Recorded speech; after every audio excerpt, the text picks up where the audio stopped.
नमस्कार मित्रों, आज की क्लास में हम प्रजातांत्रिक शासन व्यवस्था के अंतर्गत कार्यपालिका अर्थात सरकार या शासन के कितने रूप होते हैं को पढ़ेंगे।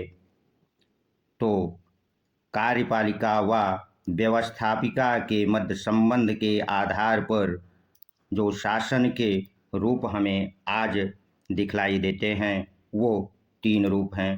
पहला संसदीय शासन व्यवस्था, जिसे मंत्रिमंडलीय शासन या उत्तरदायी शासन व्यवस्था भी कहा जाता है, और दूसरी जो शासन व्यवस्था देखने को मिलती है उसे अध्यक्षात्मक या राष्ट्रपतीय शासन व्यवस्था कहते हैं। और तीसरे प्रकार की जो शासन व्यवस्था हमको आज दिखलाई देती है वह है अर्ध अध्यक्षात्मक शासन व्यवस्था। चलिए अब संसदीय शासन प्रणाली या मंत्रिमंडलीय शासन प्रणाली या उत्तरदायी शासन प्रणाली को समझ लेते हैं।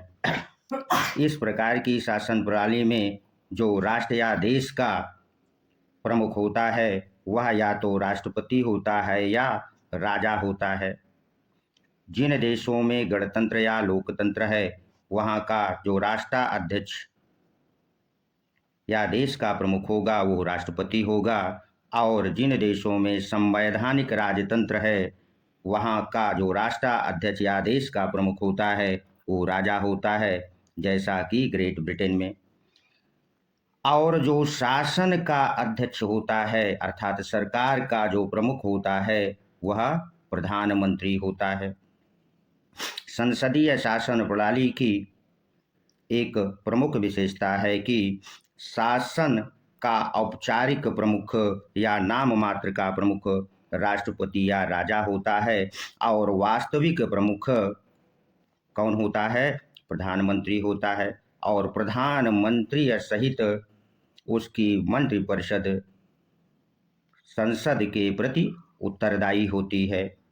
संसदीय शासन प्रणाली कहाँ कहाँ पर पाई जाती है यह भी आपको समझना आवश्यक है। तो भारत, कनाडा और ब्रिटेन में संसदीय शासन व्यवस्था पाई जाती है। हमारे देश में जो संसदीय शासन व्यवस्था अपनाई गई है वह हमने ब्रिटेन से ली है। अब चलिए अध्यक्षात्मक शासन प्रणाली या जिसे राष्ट्रपति शासन प्रणाली होती है, इसमें जो राष्ट्राध्यक्ष अर्थात देश का प्रमुख होता है वो राष्ट्रपति होता है, तथा शासन या सरकार का भी प्रमुख राष्ट्रपति होता है। संसदीय शासन प्रणाली की तरह राष्ट्राध्यक्ष और शासनाध्यक्ष अलग अलग नहीं होते, बल्कि राष्ट्राध्यक्ष और शासन अध्यक्ष दोनों राष्ट्रपति में निहित हैं। और राष्ट्राध्यक्ष या राष्ट्रपति शासन प्रणाली में जिस राष्ट्रपति का जो चुनाव होता है वह प्रत्यक्ष होता है, और विधायिका के प्रति राष्ट्र अध्यक्षात्मक या राष्ट्रपति शासन प्रणाली में राष्ट्रपति उत्तरदायी नहीं होता है। अब हम लोग ये भी जानें कि किन किन देशों में अध्यक्षात्मक या राष्ट्रपति शासन प्रणाली देखने को मिलती है। तो अमेरिका और ब्राज़ील इसके उदाहरण हैं।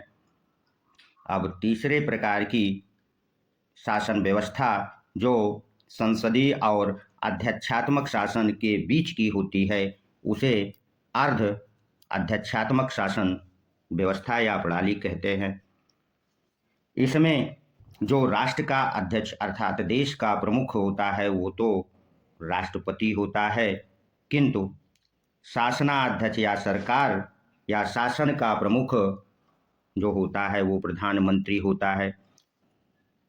अर्ध अध्यक्षात्मक शासन प्रणाली में राष्ट्रपति और प्रधानमंत्री ये दोनों का चुनाव प्रत्यक्ष होता है, और इसके उदाहरण श्रीलंका एवं रूस हैं, और फ्रांस भी है, जहां पर अर्ध अध्यक्षात्मक शासन प्रणाली देखने को मिलती है।